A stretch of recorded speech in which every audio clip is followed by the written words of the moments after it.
When I got my first Voron V0, I wanted to have automatic bed leveling, but I didn't know what the best solution was. So originally I got an eddy probe, and I found a mount that worked for the dragon burner, and I tried to mount the eddy probe onto the dragon burner. Turns out that doesn't work on the Voron V0 because the eddy probe hits the x-axis. So that Voron ended up being manually leveled forever. It still is. On this Voron V0, I knew that I did not want to manually level it. It's just something I didn't want to deal with. It takes time, it feels less reliable. I feel like I can never get the corners of the bed perfectly level. This is the process that I normally use for leveling my Voron V0s.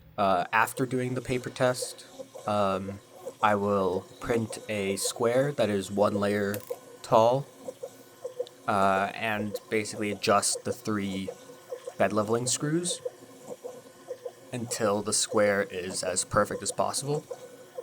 And this works for the most part, but it's very hard to level the corners, especially the front left and right corners. I always struggle with. So I knew that I wanted to have automatic bed leveling, and I needed to figure out what type of automatic bed leveling works on a Voron V0 and fits all my other requirements. Specifically, I wanted nozzle probing. I didn't want to have something that's like a probe that's docked and then picked up by the toolhead. I wanted it to be on the nozzle, specifically nozzle probing, so that I would get the Z offset. And looking online, E3D had released their PZ bed leveling system, which looked interesting, but I don't really like the Revo proprietary system of nozzles. So I kept looking, and I saw that MellowFly had released their HeatCore4 with the Alps pressure sensor module. That's what I'm gonna call it. It's ALPS. I don't know what the actual way of pronouncing it is, but going forward, I'm gonna pronounce it as Alps. I hope that's okay. And yeah, I saw that MellowFly had released the HeatCore4. They claim it can do 40 millimeters per second cubed of flow. They say it has a 60 watt heater cartridge, and it uses standard V6 nozzles. So it seemed just about perfect for me. My main concerns were, how is it going to be to configure? How is the firmware support going to be? And is it going to be hard to mount? Because there are no mounts for this hot end. This hot end is longer than the standard Dragon ultra high flow nozzle, and slightly different size to the Revo ultra high flow, if I remember correctly. I don't know. I had them all open in CAD, but what I did is I modified the mini stealth burner's shroud to be longer, basically just so that the fans would line up with where the nozzle is. It worked pretty well for the time being, but I always knew that this was a temporary fix because I wasn't the happiest with how the toolhead as a whole mounted, and I wanted to swap over to a different one. But in the meantime, let's take a look at the documentation. As I was saying earlier, I was a little bit nervous about how the documentation would be, but luckily MellowFly seems to have massively improved their documentation recently. Even their website, they've improved quite a bit. Now it stays in English. Before, you had to switch it to English every time you opened it. But small little complaint. But yeah, here I'm going over to the Alps pressure leveling module and going over the basic set instructions. Here's the wiring guide. You basically need a ground, 5 volt, and then 2 data pins, one for RX, one for TX, so transmitting, one for receiving. Here is the instructions for adjusting the pressure value. I'm going to do a little clip of this later, but basically you download the assistant tool, you plug a USB-C cable into the pressure module and into your computer, You copy their serial configuration settings and send over the value you want. For the clipper config, I copy and pasted everything they have and then just change the pin assignments to match my specific MCU. For the Marlin config and firmware updates, I honestly didn't need to do a firmware update. I don't know anything about Marlin, so I'm not going to comment on that. I did want to show that they do have the 3D models and the schematics for all of the parts. This is where I got the 3D models, like this one here, for the HeatCore4, which is very helpful for designing parts, specifically for the toolhead modifications that I made. I could not have done it without these step files. This is the PCB module, the pressure sensor module itself. You can see the USB-C plug there. Now I'm opening up my rapid burner mount.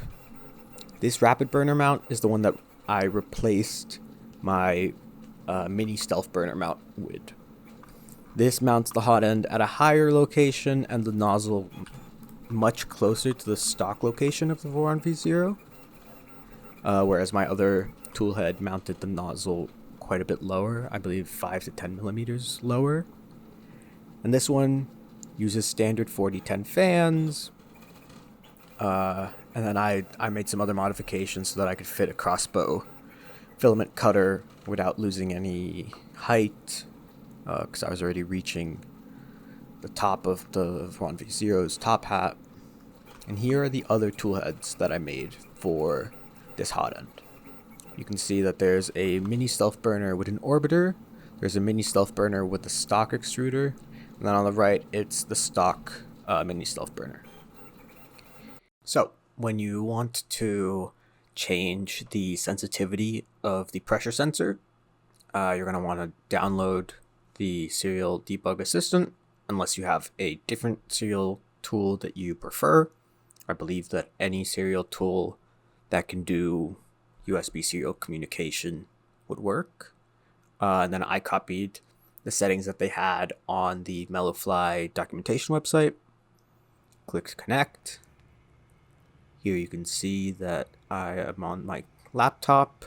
I have a USB-C cable connecting to the pressure sensor module, which is back there. And I am going to set it to 20,000 because that's the default value. I don't honestly remember what I had it at before. I think I might have been at 16,000, but I've been meaning to lower my sensitivity slightly. So I think I'm just going to try 20,000 again, and then if I feel like it's too or not sensitive enough, then I can always change it. So yeah, you just click send.